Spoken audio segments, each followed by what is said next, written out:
Hello everyone! Welcome to my YouTube channel. Dito na naman po ako sa aming garden. Specifically, ipapakita ko sa inyo ang aming mga guavas.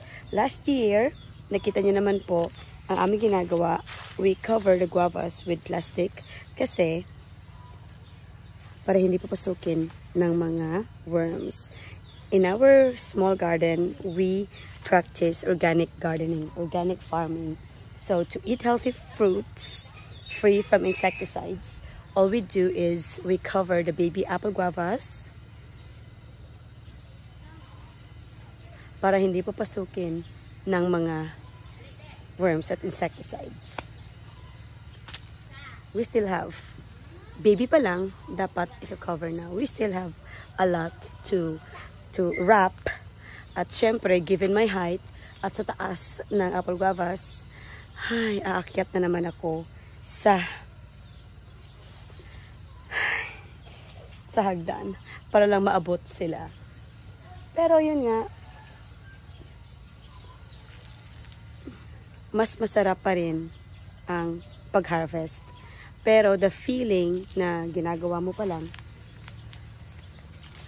masarap na rin. And I can see na meron ng medyo hinog na. So we have to wait ng paghinog. So we cover this. Before we used paper bags, yung brown, pero nababasa ng ulan. So we decided to try to use transparent plastics instead. Yan, dapat squeeze out the extra water.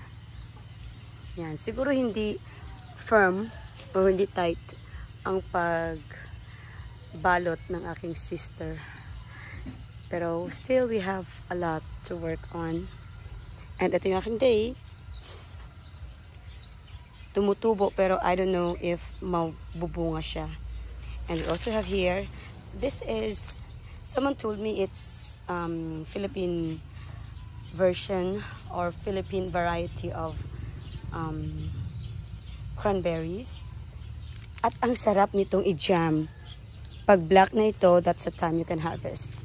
Hindi siya masarap, of course, kainin kasi medyo mapait. But you have to cook it into a jam para tatamis na.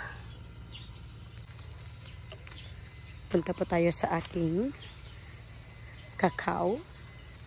Sa mga mahilig po kumain ng chocolates, this is the source of your chocolate. This very important fruit is the source of your chocolate. Marami-rami na rin, pero marami-rami na rin ants, marami-rami na rin bunga, and ginagawa ko rin itong shed, so the leaves served as shade sa aking mga peace lily at sensation plants para hindi siya masyadong maapektuhan ng init. Oh no, it needs watering na naman. Hi Lord, I hope uulan. Just look at that, may namumuong clouds.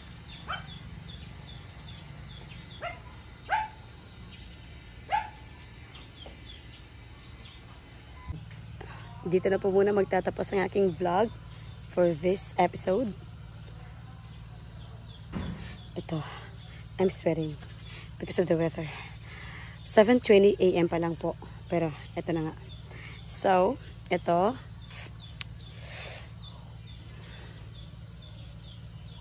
So this is Farmer Teacher Melanie. Thank you for subscribing and thank you for always supporting my vlog and my channel.